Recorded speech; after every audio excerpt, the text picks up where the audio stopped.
Just a moment, welcome to the Jam Podcast.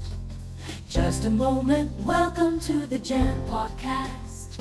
Just a moment, welcome to the Jam Podcast. This is the Just a Moment Podcast, where we pause to reflect on life through the lens of poetry and prose.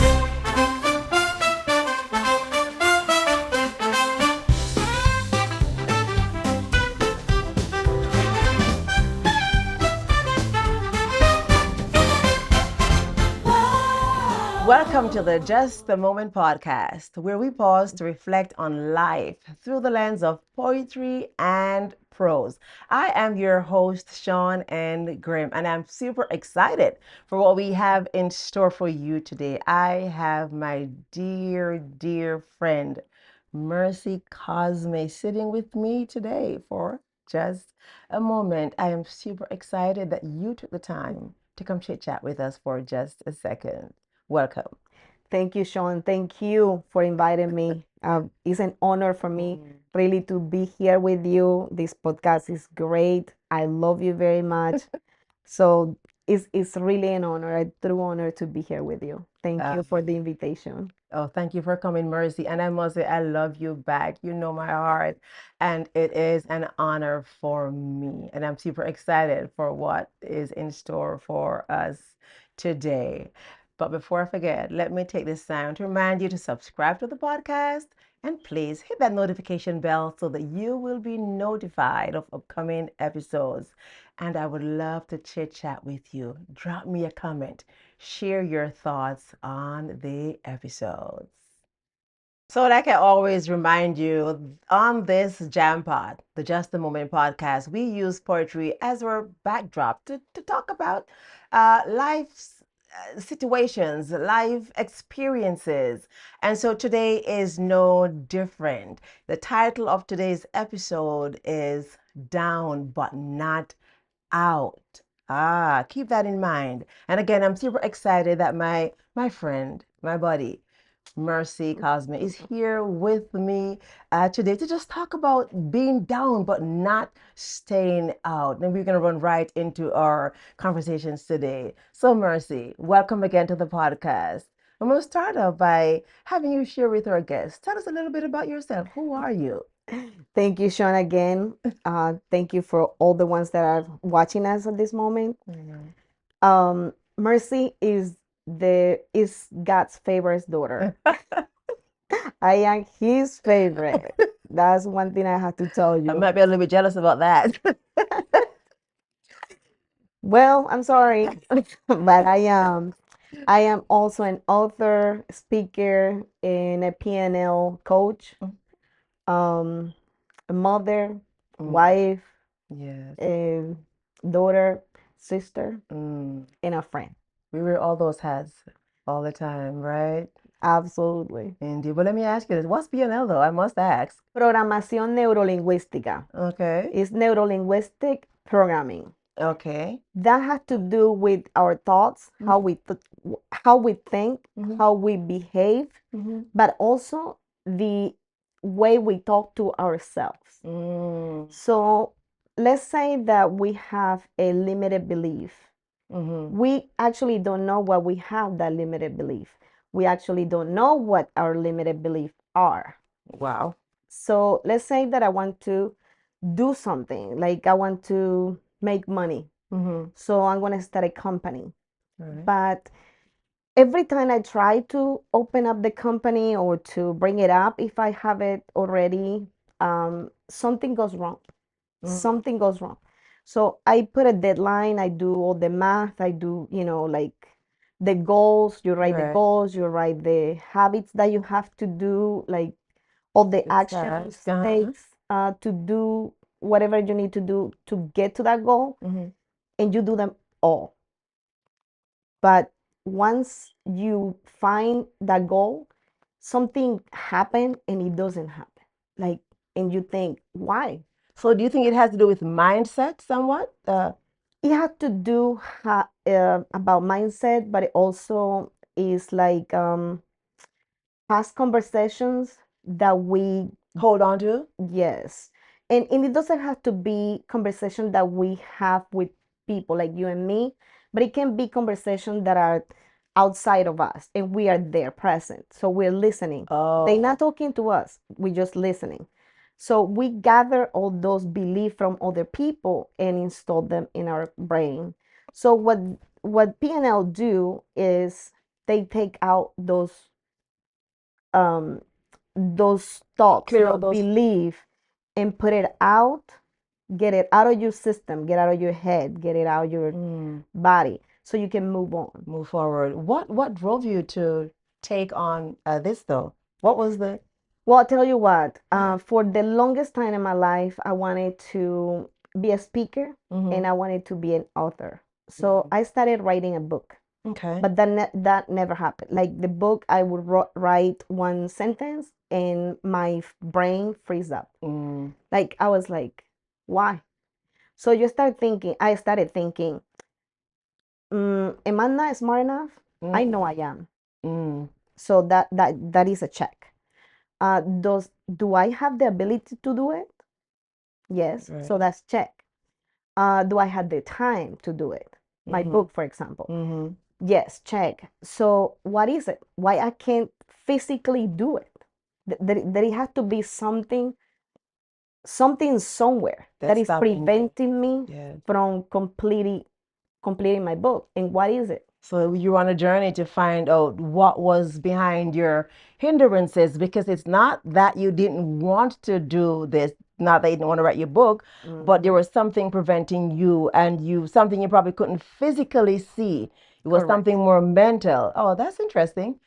Yeah, so it was incredible when I find out, because like I said, people say, "Oh, it's the habits that you have." I have good habits, Right. and I can have the habit or writing one sentence a day. So let's say that my book is I don't know, 10 pages. I Right. can finish 10 pages if I just do one line. Let's say that I can finish it in 6 months if I do just one line a day. Right. I can do that. But there is something preventing me. Like there is another power that take over me, preventing me to do it. So I didn't know what it was. I know you can hear Mercy's beautiful accent. You talked about the country where you grew up. Which country was that? Colombia, South America, the most beautiful country in the world. I've never been there, but I want to agree with Mercy. How about that? Oh my word. But I'm going to drop a little nugget. Mercy was actually my Spanish teacher some years ago, when we worked for this organization. And as Mercy taught me Spanish, I must say our bond just became a little bit closer. She's really a very good friend of mine, and she doesn't even have any idea how much I appreciate. You Really, too. really do appreciate you putting up with me in Spanish class. How about that? I'm grateful. No, you were a great student. Oh, So I thank love it. you. Thank you. So tell us a little bit about life in Colombia. You were born there and now you live here. What was it like growing up and your transition to the United States and so forth? Just your life overall. Let me tell you, growing up in Colombia was great. Mm, I had a lot of friends, a lot of family. I don't have a bad memory about my childhood. good. Everything was good. I went to this high school that teaches to be teachers. So Oh. it's a special school. My sister went there before me, and then I follow. I graduated, but everything was good. I actually worked with the Colombian Navy Wow. for a while, for 5 years Mhm. before coming to United States, and then I came. What, were you from a large family? How many siblings did you have? Yes, large family. My my my father had 12 siblings. My mother had 12 siblings, and they together had 12 kids. Wow. And I'm the baby. Oh my. So you got, what do they call it? Spoiled, huh? Yes, absolutely. It's good to see I'm the middle child. So, hey, No, I was pressure, pressure. spoiled. I was spoiled all the way. Good, I had a I have a great family, but I good. have a great time growing up because all my siblings were older than me, so I get to listen to their music. And Oh, now today is awesome because I can relate to my siblings, which are Right. older than me, and my nieces and nephews, which listen a different kind of music, different culture, Right. everything is different. So I am in the middle. I feel like I am in the middle of those generations, and Right. it's so awesome. Interesting times we live in. Um, what was the transition like coming here to the United States? When did you come here from Colombia? Okay, I won't tell you because that will say how old I was, and I don't want anybody to know. Just kidding. Coming to United States was difficult. Mm, In the sense of my mother wanted me here. right. I don't know why. I can guess, but she pushed me. She's like, I was having fun in Colombia. I was working as a teacher as well in Colombia, and everything was fine. But my mother kept asking me to come to United States because my oldest sister was here already, and I Okay. said, okay, that's fine. So I told my mom, I will go for a year, but I Okay. would like to come back to Colombia. I didn't see myself in United States. Living I, here I full didn't time. I didn't have no desire. I know everybody talk about the American dream. I didn't have it. It wasn't for me. Right. I was fine where I was. Mhm. So I came to United States, and after few months of being here, my mother died. Oh, sorry to hear I that. didn't have a husband there. I didn't have a boyfriend there. I didn't have anything. My other root, I mean, really, truly, um, uh, thing that I have there to pull me and drew me over there was my mom. She So, was the main person in my life, and now she wasn't there. well, So I was you devastated. didn't feel like going back. I didn't feel like going back. Mm. I didn't have US papers then, so I couldn't go to the funeral either. Wow. If I went to the funeral, I wouldn't come Wouldn't back come here. back. But what was there for me, you know, Felt like it nothing. was like, you know, it became a period of time where I didn't know who I was, Wow. what I wanted to do. Um, it was very dark moments for me. My sister that lived here and me were not that close because she's the oldest Right. and the first one to left home. So So the relationship, the bonding, wasn't, yeah, right, was that strong it as you. wasn't that strong. Right. I love her dearly, and now we are. Right. But at the time, it was difficult. That's All my understandable. siblings were in Colombia. All my friends and family was there. I was alone practically here. Mhm. My sister went to Colombia because Was able to. she was U.S. citizen at the time, so she went to the funeral. So I was like lost. And that threw you into a little bit of a, I'm not gonna say more so of a dark place, but a dim place because you couldn't even go back to pay your respects to Correct. burying your mom. Correct. But right now, if you ask me in this moment, I think it was the best because in my mind, my mom is still alive Right. in my head. I picture her the way she was when I was there, so it was beautiful. It is beautiful. It would have been different if I went there And and saw her gone. Mm. Understood. Understood. So what was life like after your mom died and but now you're here, you don't see what's the need to go back to Colombia for, and so you're here, you now have to make a life for yourself here in the Yes. U. What's that journey? What was that journey like? I tell you, we can have like 3 podcasts of my life with if I tell you all of it. But I'm gonna summarize like this. Yes.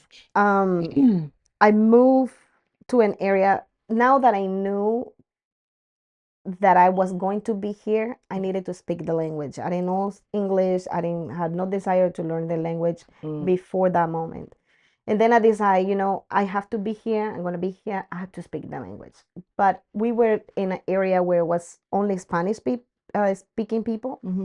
I had to move. So I moved to a different area here in Atlanta. So you moved directly to Atlanta when you came from Col Okay, good. Okay. Yeah. I didn't This is my favorite place to live in the Mine United too. States.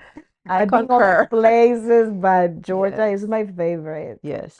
But I moved north because I wanted to speak the language, and I knew if I stay in the South, I couldn't because Okay. my sister spoke Spanish, watched TV in Spanish, listened to radio in Spanish. I was like, when am I gonna learn English? Never. Right. So I moved, and I had this job at the gas station, and it was the best job ever.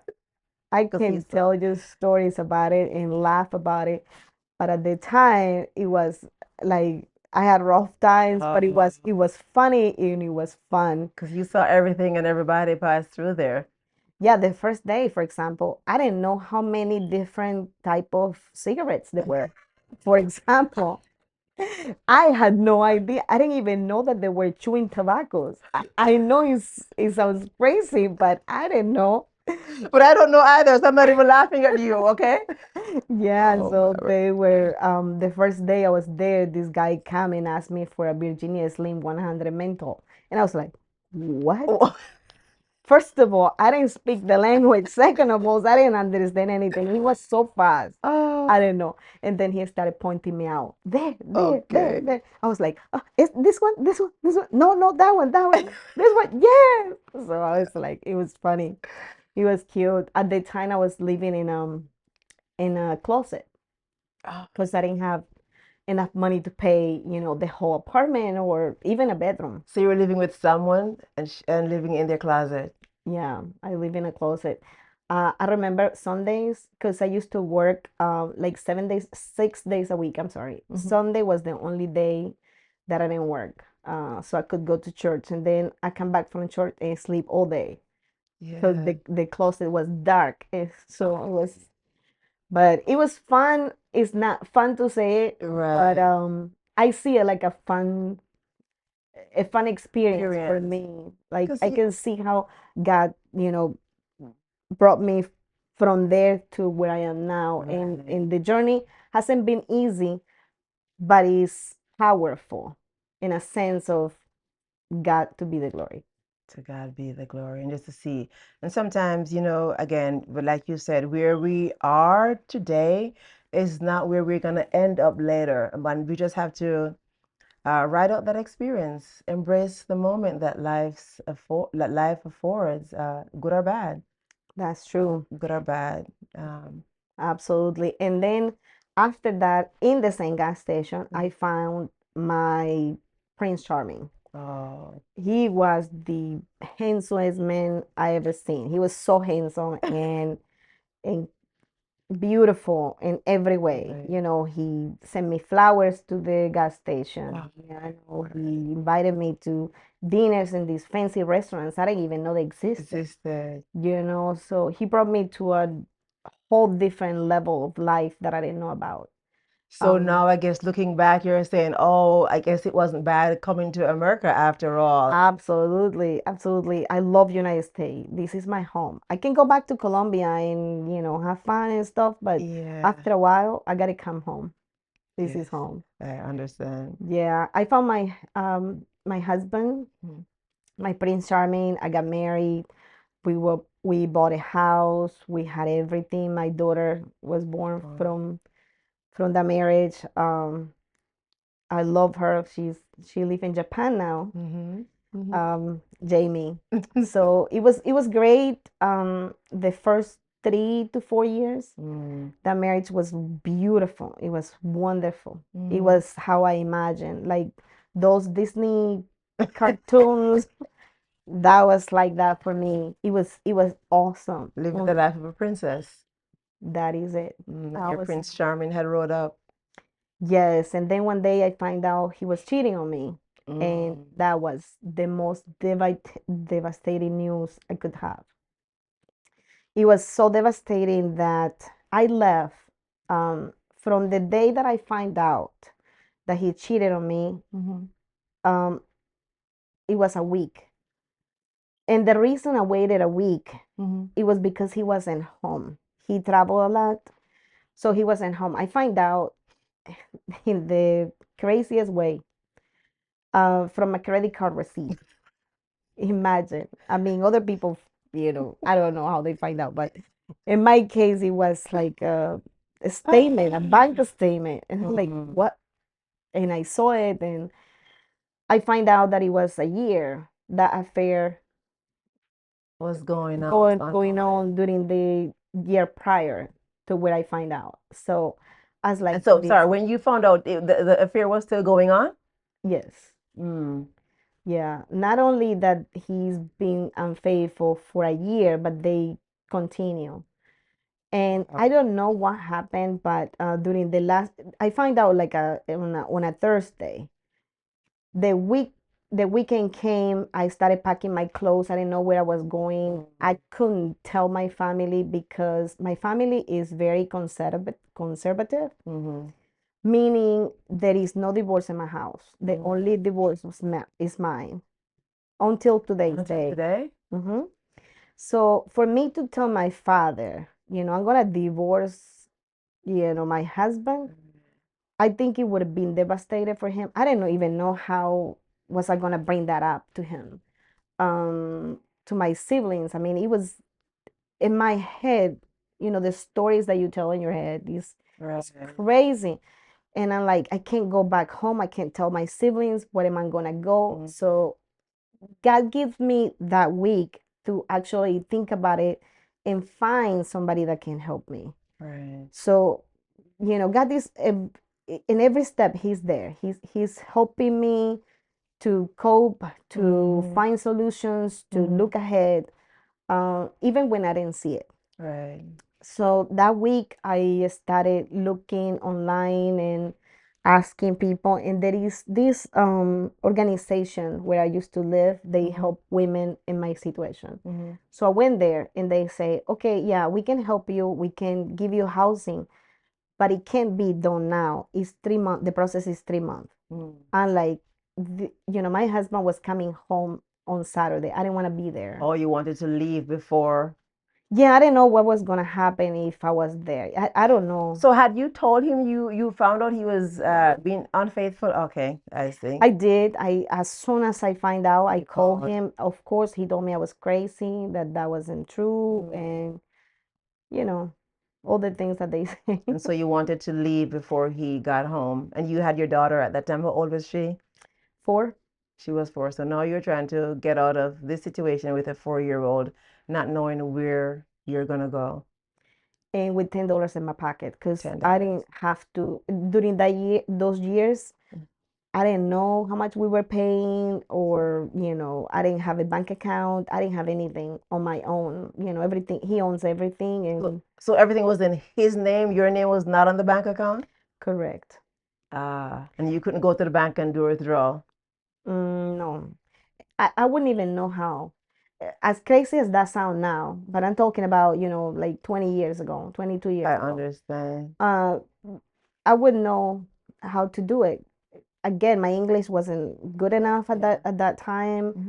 Hmm. And my mind was away from money at the time. My mind was, how can I live with my daughter in a safe place?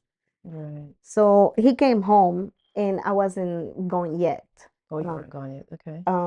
I left a week after I find out, but during that week that I was looking and researching what to do, he came home. Did he come Um, or early or he yes. Yeah, I think he figured it out. He's like, if I don't go and talk to her, she's gonna leave? leave and whatever. And I told to my mother-in-law, my ex-mother-in-law, Hmm. and I told her, I said, this happened, and I'm leaving. I don't want to stay here. Did she And try to encourage you to stay and work it no, out? No, she. no, and until today's day, she loved me dearly. Okay. Um, she said, whatever you feel comfortable, you have Blessings. my blessings and stuff.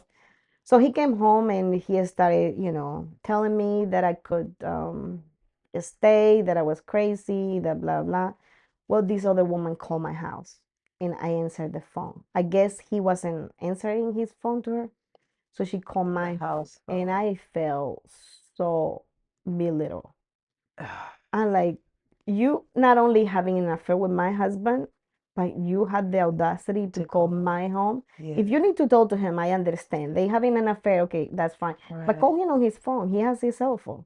Why do you have to call my house? So what was his reaction when he realized that she had called the house phone? Was he there when she called? hmm What did he say? That he didn't know why she was calling, and that was crazy, and maybe has something to do with the company, because she was the secretary of the company that he worked for. So maybe it was a job thing. Like I was crazy. What time of the day did she call? I mean, just I don't remember, but it was like late afternoon. which means she would have no need to be calling him at that time. He didn't have to. She during the time that we lived together, the 4 years that we lived together, she never called on my house once. She didn't need to. Right. You know what I'm saying? Like Right. there is no need for her to call To my house call. any day, anytime. And so he tried to convince you that That I was local, crazy, and I was like, no. And for a moment, in just a moment, yes. in just a moment, I thought about looking the other way and staying because of my daughter. And like, this is her home. We had everything. My daughter had everything there. If I leave, I won't give her the life that She was having. she was having. Exactly. So for a moment, I was thinking maybe I can look at it, the other way. Maybe we can make it work. Maybe this is just a fling or whatever. I don't know. What would you do? That's a very good question because sometimes when we're going through the process, we don't even know um, what decision we, should make. But I want to say this: a lot of women, a lot of women do stay in relationship because of the kids. Sometimes to their detriment, and sometimes maybe because they believe there's nothing better or comparable to what they're having right now. Maybe they're saying, "Oh, I can't find a better husband," or "I want to hold on to this lifestyle." Right. And so, but sometimes peace of mind. Uh, Yeah, I agree with you. I think that's part of it. I was thinking to myself, do I want this lifestyle or I want to teach my daughter values, you right. know? So I didn't want my daughter to grow up and a guy cheated on her and she been thinking this is It's normal okay. and Yeah. it's okay. Right. I didn't want that. I want she knows that she had to be respected. Right. That she was a woman and she had to be respected. So that's the decision that I made. And like, with these $10 and my daughter, I leave and I left. And you left. Never come back. Never. Where did you go when you left?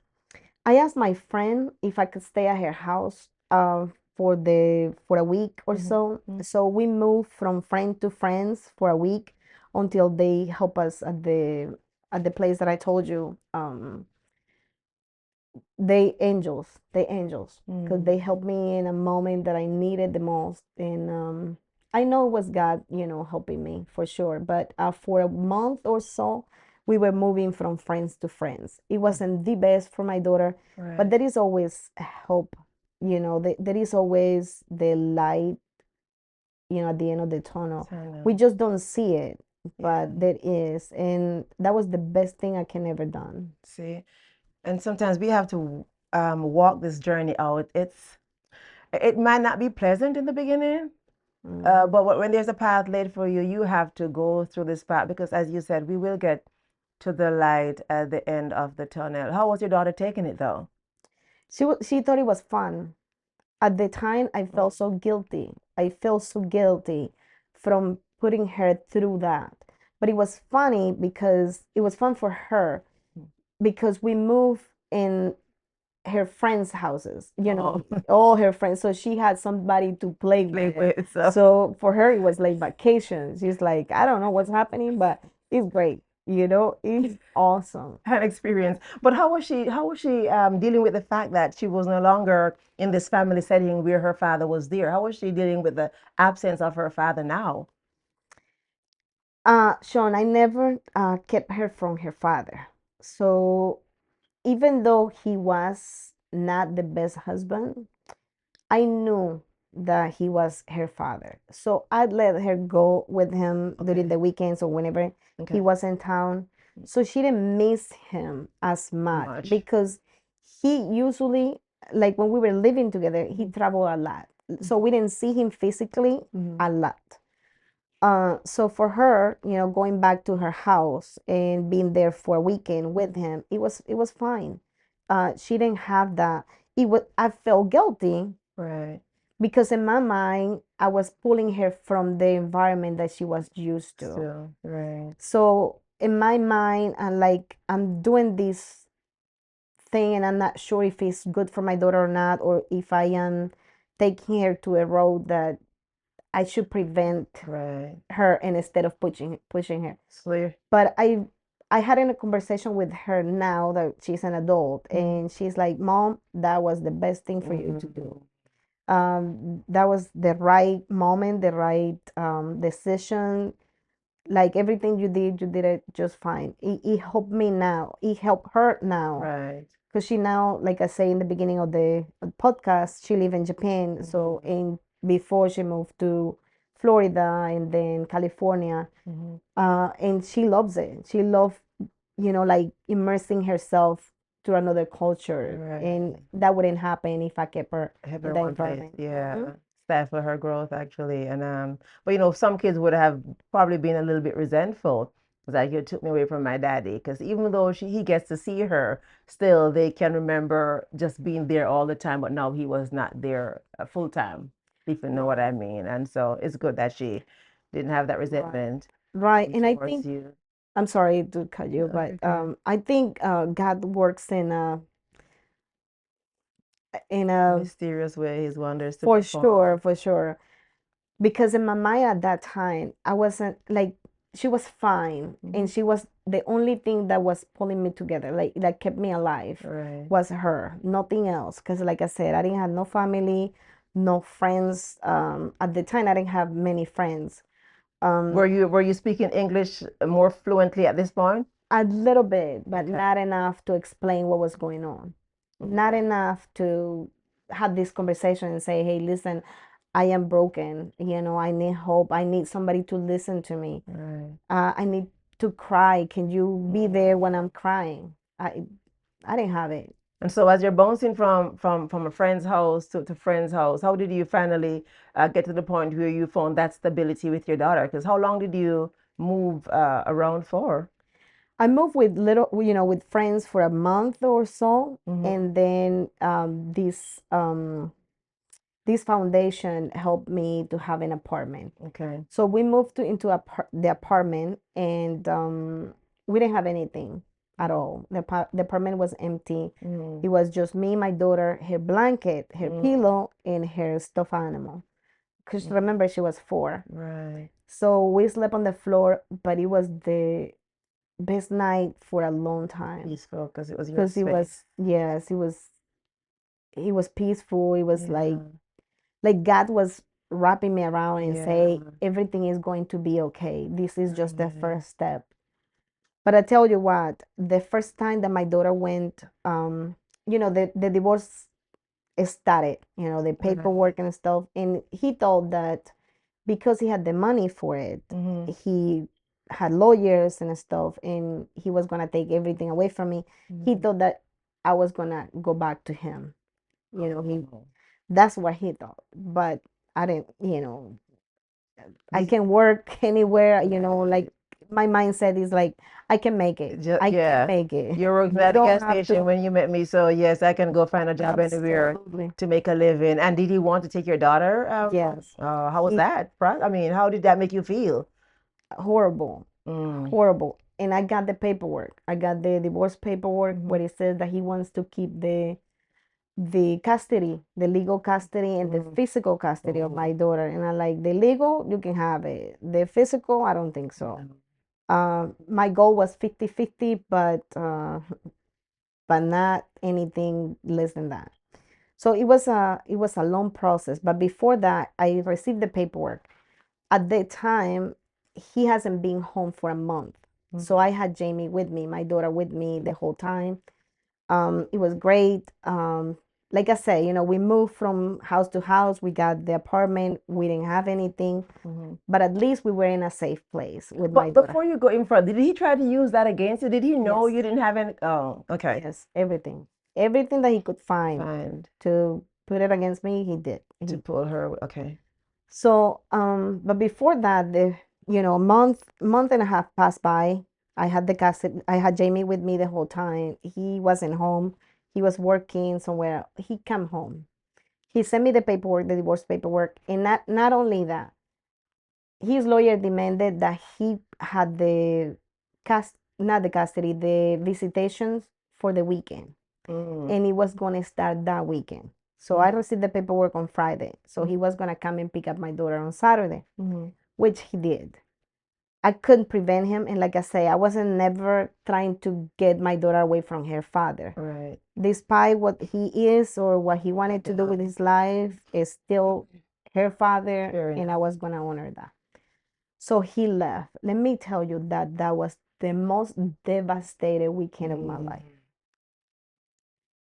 Imagine yourself in your house, your empty house, because there is nothing. There is nothing. I promise you, God is my witness. There was nothing in that house. You're looking at the ceiling all by yourself. Your daughter is away. You don't know if she will come back to you or not. So everything came down on me. On you. I can only imagine what you were going through or experiencing at that time and how you were feeling. And I called him. I couldn't wait, and I called him during the day. He didn't answer. Call him back at night to say good night to my daughter, to listen to her voice, find a way to for me to comfort myself and say, don't worry, she will come back to you. Right. And they didn't answer. So I, at that moment of my life, that I think that's the only moment of my life where I wanted to kill myself. Oh, wow. You did. Yes. So on Sunday, I couldn't sleep, obviously, Saturday night I couldn't sleep. So Saturday morning, 5 o'clock in the morning, I woke up thinking, how am I gonna do this? How am I gonna kill myself? I am a coward. I have to say, I didn't want to get a knife. I didn't want to get a rope. Not those things. But in a sense, I didn't want to live anymore. There was no life had no meaning to me at that point. So on Sunday, I started driving to the main road of the town that I was living at, and I used to go like the whole 280. I think it's 200 miles per hour. The car goes. The car. Yes. So I used to drive that. I don't know how police didn't see me. I don't know how I was passing by and nobody like even noticed the fast I was going. But I wanted to crash into something, onto somewhere. But I see on this road, I go back and forth. Somehow I couldn't get out of this road. Don't ask me why, but I couldn't get out of this road. I just went from one end to the another to another. So you kept driving back and forth at that high speed. Mm-hmm. Yeah, How long did you do waiting that for? and hoping that somebody was, like crashing into me. So I don't know how long, but I remember it was dark, and then I saw a flashing sign that says come at 9:30, come in at 9:30. That's the only thing that stuck in my brain. Come in at 9:30. So I start passing by like really fast. I wanted to crash so bad, and I didn't know how.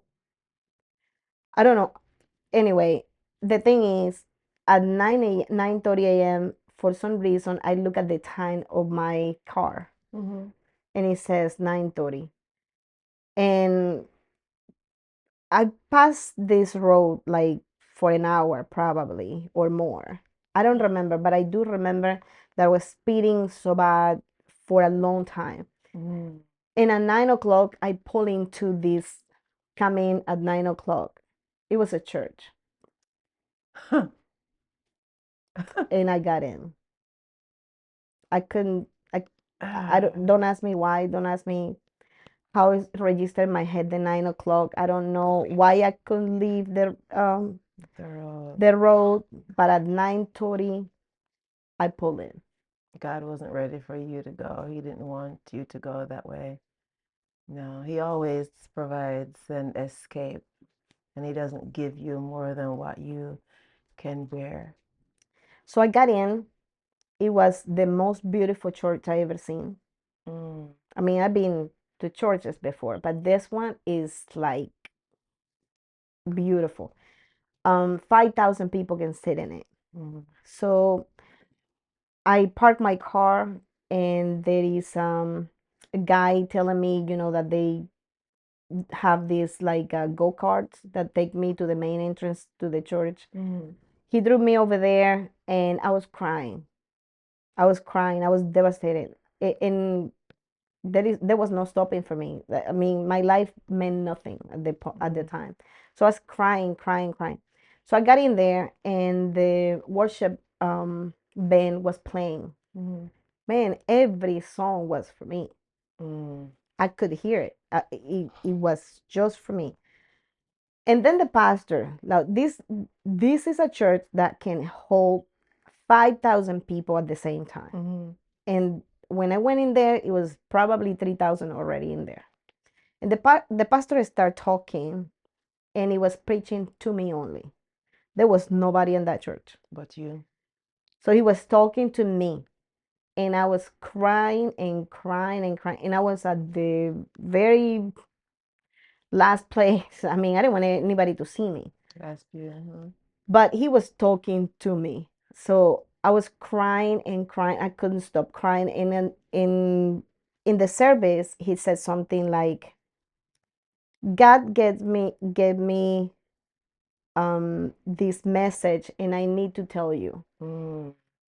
He is with you at all time, and this time will pass.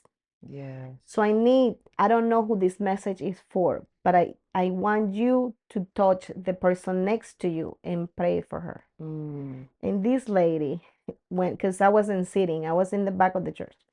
So this lady from her seat got up and touched me. I felt it. Wow. And she was praying for me, and I couldn't stop crying. I couldn't stop crying. And then she hugged me. She said, everything is going to be okay. Okay. We fall down and we get back up. Everything is going to be okay. Down but not out. Mercy fell down, but she got up. God took her up. Isn't that what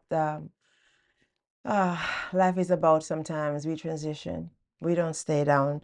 And so I'm going to share the poem for today. Down but not out. To think I would allow you to throw me to the ground when I'd already searched and peace within I'd found. I've been smiling from the beginning, and I'd smile straight to the end. I'd be stupid just because of you. My smile might fade again. A time to be up and a time to be down, but being down is not a shame.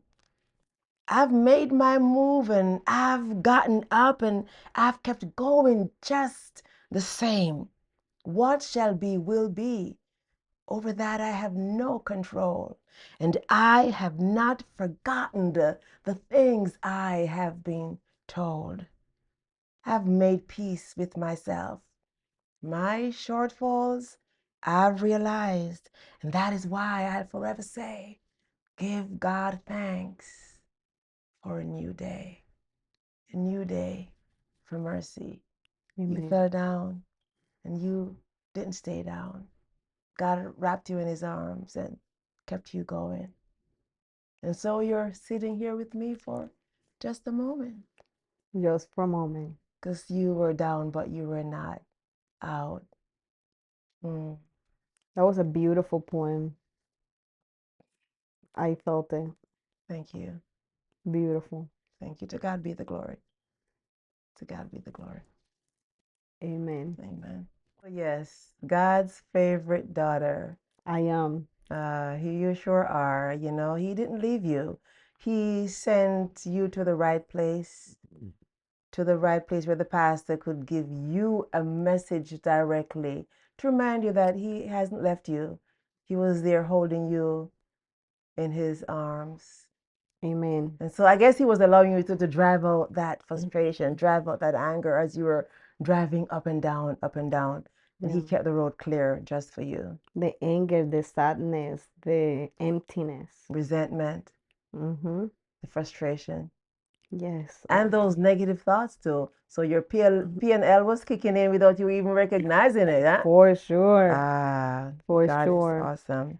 But after I heard the message, the lady that held me, she held me tight and she says, um, if I can help you in any way, please let me know. I couldn't tell her. I was crying so much, I couldn't tell her. But after the sermon, I felt relief, like God was speaking to me. And I knew at that moment that everything was going to be okay. So I'll tell you what happened. After I left the church, it was about 12:30. My ex-husband called me. He was going to drop my daughter off because he needed to leave for his job. Right. So I didn't need it. I did not need to fear she not coming back to me, but I was, feeling, I was in this dark place until God showed me, I'm with you. I'm with you. Don't worry. Everything is going to be okay. So he called me up, pick up Jamie. We went to the apartment. I only had $10 in my pocket and no gas whatsoever because I was driving. So I spent the $10 on my gas, not knowing if how I was gonna feed my daughter that day or the next day. Let me tell you, one of my favorite passage on the Bible is where it says, "Be still and know I am God." Yes. Yes. And That's all sometimes we have being to still do. is the hard part. Yeah, It's the and hard that's all part. we had to do. Be still. Yeah. If I was, if, but at the time, I'm glad I was angry. I'm glad I was sad. I'm glad I had all those emotions, but because it drew me back to To Him. him. And now our relationship is very tight, and I don't know if it would have been that tight if I didn't go through that moment. Stuff. Right. You know what I'm saying? It's like I wonder if my path was different in my relationship with God if I didn't go through any of that. Yeah, if we had it all and we become dependent on the things that we have instead of being completely dependent on God. And you're not the only one who thinks like that. And there are a lot of people out there who become so dependent on the lifestyle, on the wealth and the riches.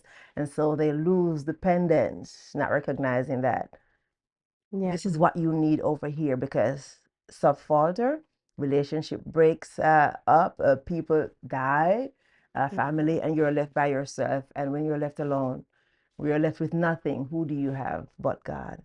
exactly. But God. But be still and know that I'm God.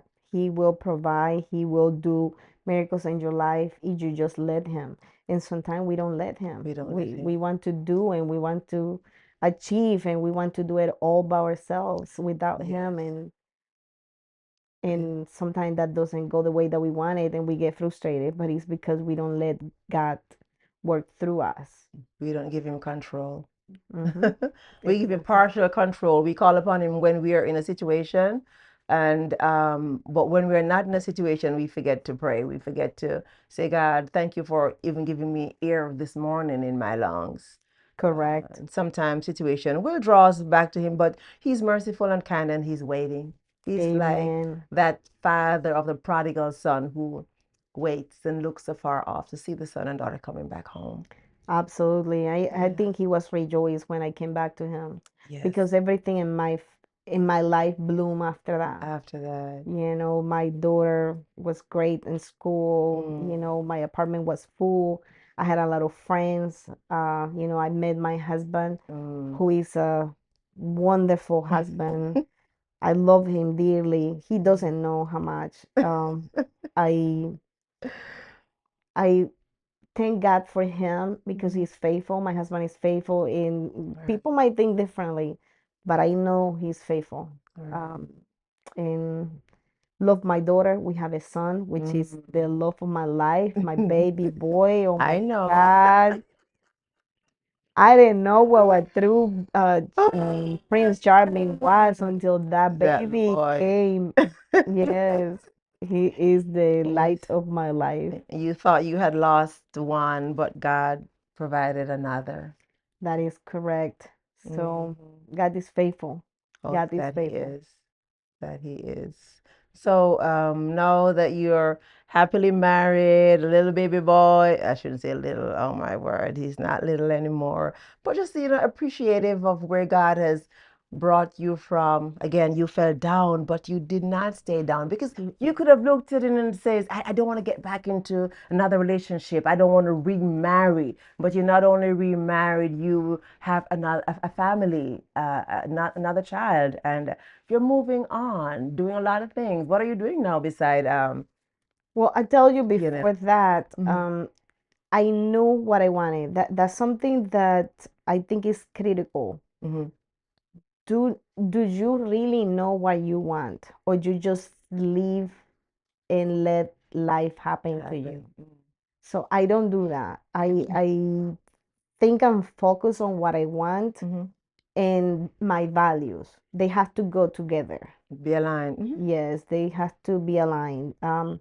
So when I met my husband, I knew he was from a good family. They 7 children, six.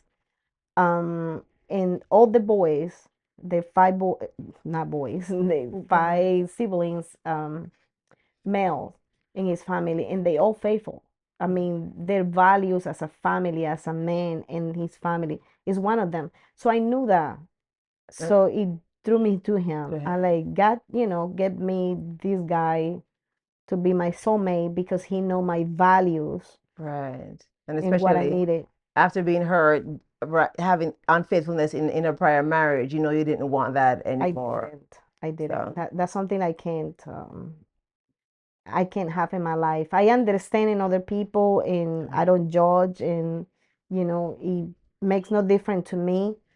If somebody else doing it, just in my life, I just don't want it. And I know my values. I know the values that I want to have and pass on to my children. right. And so I'm very careful to who my friends are, to what we do and where we go, Indeed. because of that. God gave me a path, and I'm going To stick and to sticking to the path. Sticking to that. So is there anything special you're working on right now? You did say you complete your book. Has it been published as yet? Not yet, Okay. not yet, but everything is done. Just waiting for a magical day to publish it. Okay. I'm Yeah, excited to read your book. absolutely. You know I'm your champion, right? Yes, thank you, thank you. Right. I really wanted my daughter to be here when it's published. That's Okay. what I'm waiting on, but I'm not sure if she be able to come, Okay. but it will be published soon. So, and I'm working on the second book, Okay. so I Okay. can't believe it. And no, that's okay. As a writer, you keep on writing. You don't stop. You have a lot of information, even though you may not be compiling it at one time, but we always have a lot of stuff setting to the side. I'm so Yes, excited for you, Mercy. Is there yes. anything else you're working on right now? Yeah, and coaching. Okay. Like I say, I do group coaching Okay. and not one-on-one. I like the coaching in a group better. Okay. That is more fun, I think. Yes. Because you have more interaction. But not only that, once you tell me your story, I drawn to it and I can think differently. Okay. I can think differently. And if somebody else shares something else, give me another point of view of the same thing. Okay. So it's just different and is wonderful. My first group was a mix of friends and family, and it was so much fun. And they told me at the end of the course, and they like, this should be longer. Ah. So where is the course being offered currently? Online and in person. Okay. Do you have the website? Do you want to N- share? I will share it with you so you can put it on your description. Okay, that's Yeah. perfect. Yeah. Awesome. Oh, I'm so excited to get into all of that. Is there anything you want to leave with the audience? And before we even close this out, I'm going to tell you right now, my guest gets to ask me one question before we close out. So anything you want to share with the audience, and then you get to ask me one question. The only thing I can say, Sean, to the audience is be still. Mm. God have you. God will provide. God is faithful. God is there for you. Um, you don't have to do anything. We are His children. I'm His favorite one, but we are His children, so He will provide. We just sometimes forget for example, my son, his name is Arthur. He comes to my house and he's able to get in the pantry, eat from my refrigerator, do whatever he wants in my house because he's my son. Yes. Now, if a servant come, they have to ask me permission to do everything. And sometimes we act as a servant and not as a son or daughter of God. That's deep. Say that again for me. I want you to say that again so we can hear it. Yeah, sometimes we act as a servant and not as a child or daughter of God. And so we don't recognize the rights and the privileges that we have. And so we have been holding on to the servant mentality. That is correct. If we can drop that. Yeah, You absolutely. know, there's a verse in the Bible that says if human fathers know how to give good gifts to their children, how much more a heavenly Our Father. Father, the one who created Everything. everything, Amen. everything. That is correct. What is out of his capabilities? What is out of his reach that he wouldn't provide for us, his creation? Amen. Oh, I'm so excited. Thank you for that little nugget right there, Mercy. Yeah. You're very welcome. Thank So my you. question to you Yes. is, Make sure it's one I can answer. how do you let God work through you? Humility. Amen. I can see it. Humility. Humbleness of heart. You have to recognize that without him, you are absolutely nothing. Amen. Nothing.